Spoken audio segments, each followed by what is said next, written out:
El farmacéutico es uno de los lobbies más influyentes del mundo. 应对挑战，利益行力量，破解难题。 Конечно, должны работать кооперативно, должны... Las farmacéuticas tienen demasiado poder. Avecina una gran guerra entre la realidad virtual y la realidad aumentada.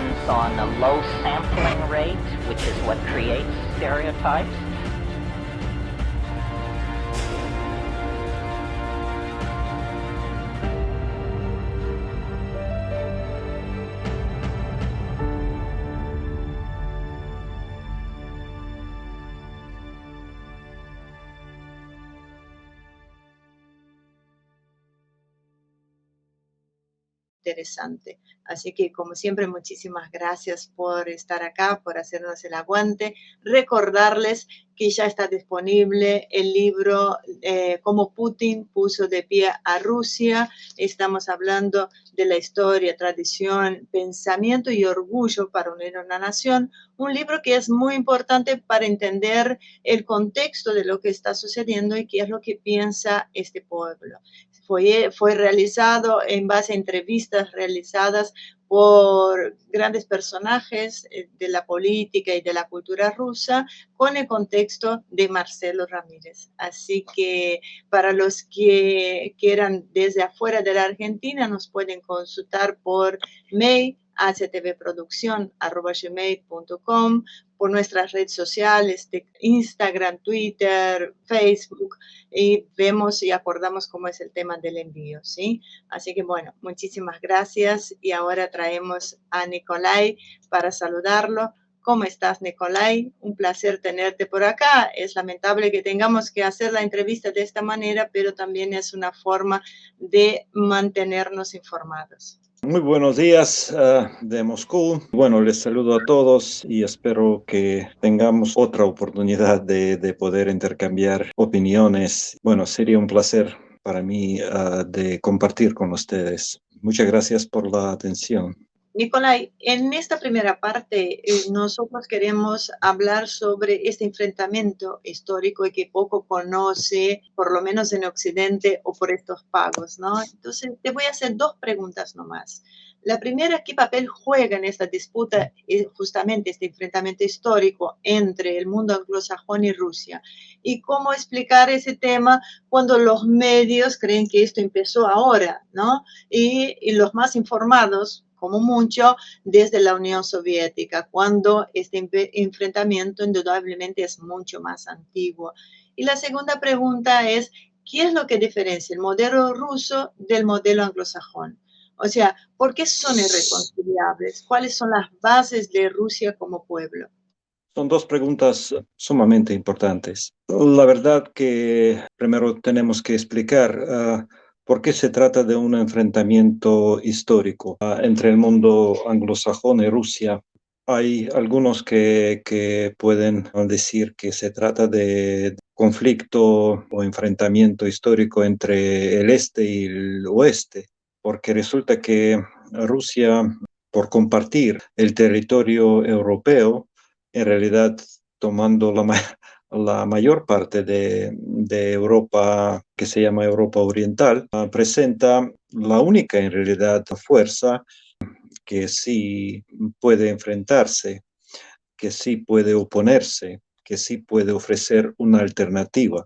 Seguramente este concepto, el concepto no solamente histórico, sino psicológico o psicohistórico.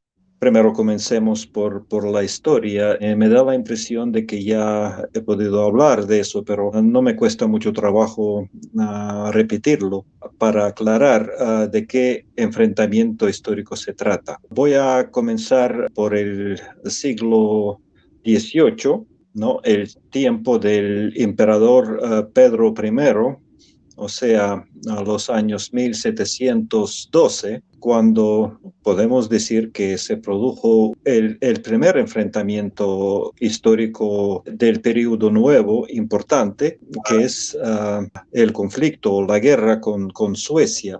En aquel entonces el poder más importante en Europa occidental.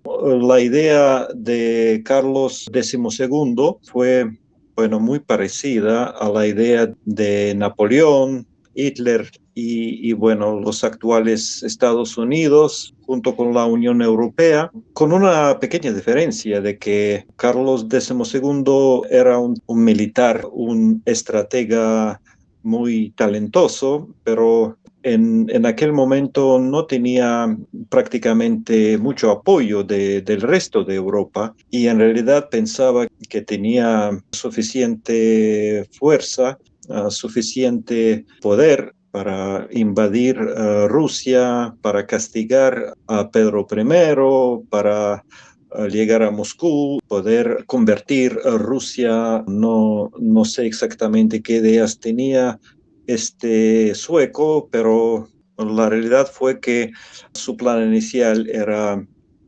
invadir el territorio ruso y llegar hasta Moscú. Pero bueno, por una serie de problemas logísticos, el tipo tuvo que desviar su tropa llegando a Ucrania porque, bueno, allá apareció un aliado que primero era el gran amigo del emperador Pedro I, pero después pensó que estaría más cómodo, más seguro con la protección de Carlos Sueco. Fue un desastre. La batalla de Poltava.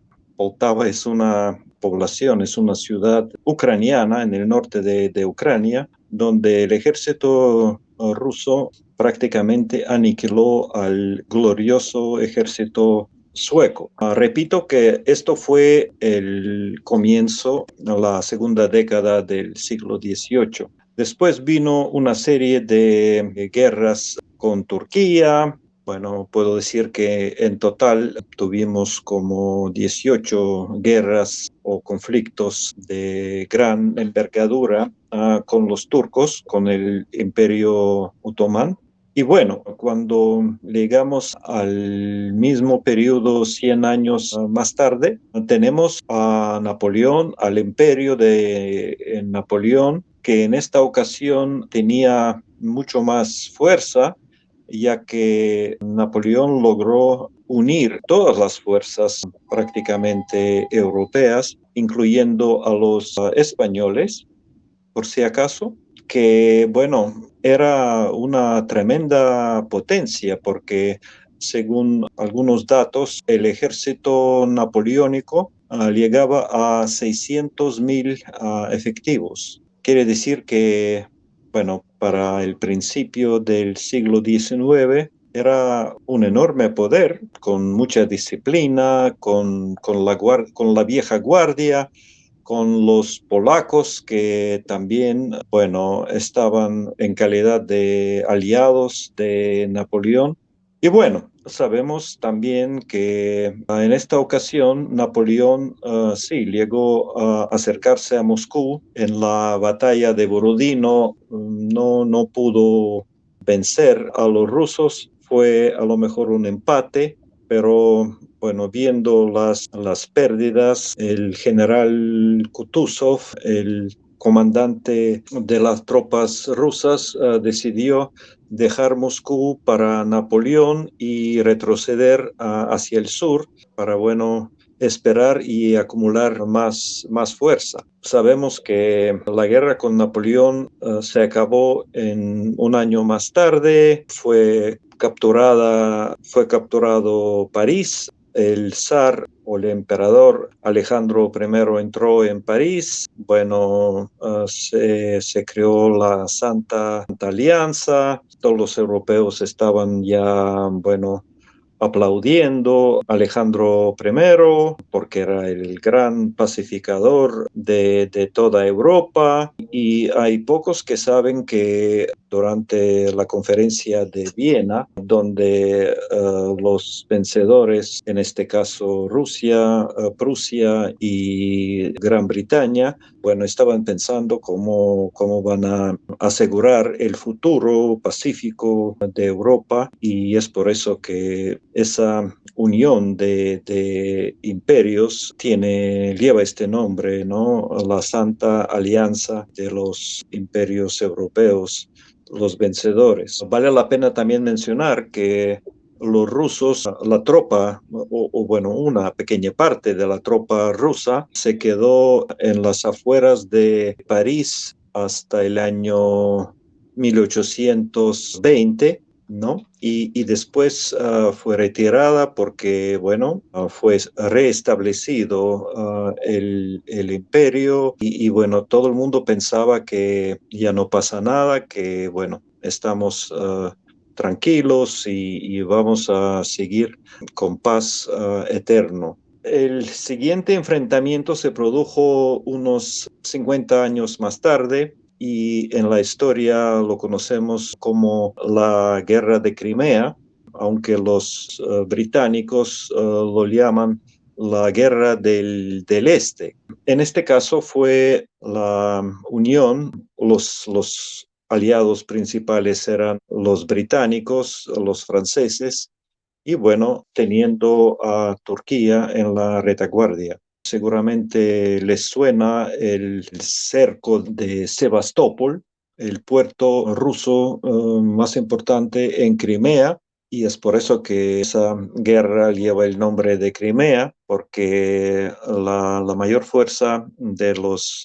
aliados se dirigía hacia el Mar Negro, bueno, desembarcándose en las afueras de Sebastopol. El asedio duró como más de un año, con grandes pérdidas de ambas partes.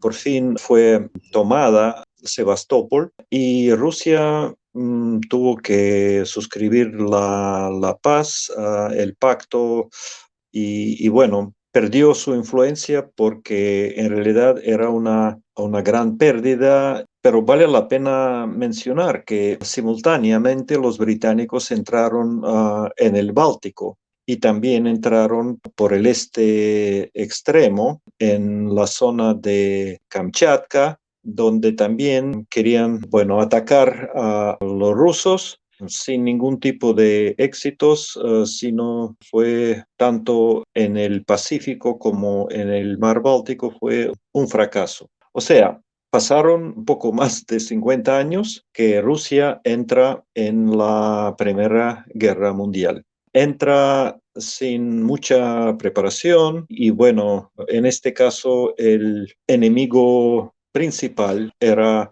otro imperio, en este caso los alemanes, junto con Austro-Hungría, con otro imperio más, también de carácter anglosajón.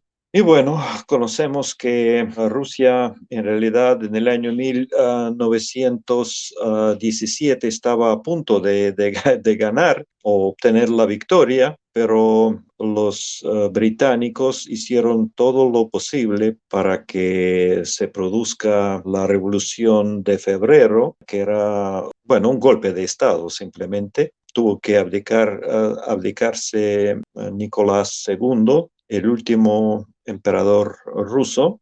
Bueno, después se produjo la Revolución de Octubre, la Revolución de los bolcheviques, después tenemos como 4 años de guerra civil y no pasan 30 y pico años que entramos en otra guerra, en este caso con Hitler. La Segunda Guerra Mundial, que para nosotros es la Gran Guerra Patria, bueno, fue otro enfrentamiento ya directo con toda la fuerza europea, los daneses, los franceses, también los españoles como aliados, porque han podido mandar su tropa a Rusia cuando Hitler invadió Rusia. También tenemos a los italianos, a los rumanos, a los húngaros, a los polacos, bueno, polacos no, pero también los aliados eran los eslovacos. Bulgaria también no tuvo otro remedio, pero no mandó tropa. Bueno, de todas formas, era un enfrentamiento mayor. También conocemos el resultado, que fue aplastado el fascismo alemán en el año 1945, el 9 de mayo, que es el día de la victoria. Y qué bien, parecía que, bueno, con esto ya podemos descansar, podemos vivir a gusto, ¿no? Pero bueno, curiosamente nunca tuvimos esa oportunidad porque de inmediato arrancaron con otra guerra, en este caso la Guerra Fría. La Guerra Fría, que en realidad no era tan fría, sino en muchas ocasiones sí bastante caliente. Sí tenemos el caso del conflicto en Corea, donde los pilotos rusos o soviéticos, mejor dicho, han jugado importante papel para ayudar a los coreanos enfrentándose con los norteamericanos, ¿no? Y bueno, tenemos todo el derecho, ¿no?, de decir que hemos vencido en esa guerra en el espacio aéreo, porque bueno, los pilotos soviéticos demostraron muy buena capacidad de enfrentarse y combatir con los norteamericanos, ganando la mayoría de los enfrentamientos en el aire. Bueno, después sigue Vietnam y la Unión Soviética también apoyando, junto con los chinos, apoyando a los vietnamitas. Y otro enfrentamiento más es Afganistán.